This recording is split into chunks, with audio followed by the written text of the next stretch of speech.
Bienvenido Topus, estos son los 10 youtubers más millonarios.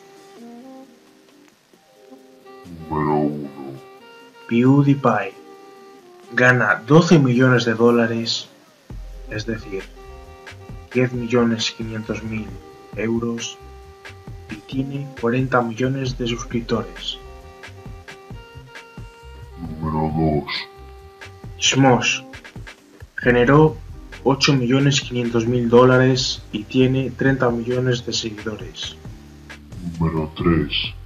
Fine Brothers al año ingresa 8,5 millones de dólares y tiene 13 millones de suscriptores.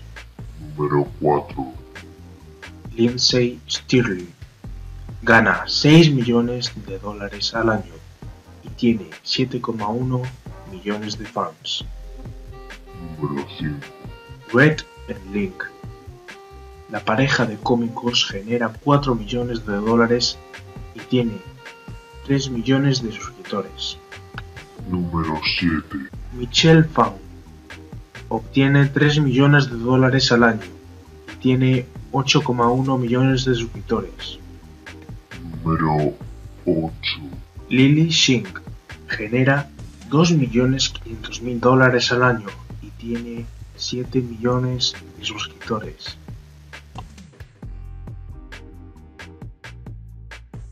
Número 9. Roman Atwood al año tiene ganancias de 2.500.000 dólares y tiene 7 millones de fans. Número 9.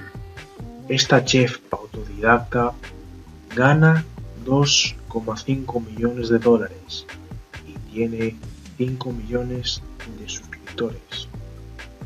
Número 10. Rosanne Pansino. Esta chef autodidacta gana 2,5 millones de dólares y tiene 5 millones de suscriptores.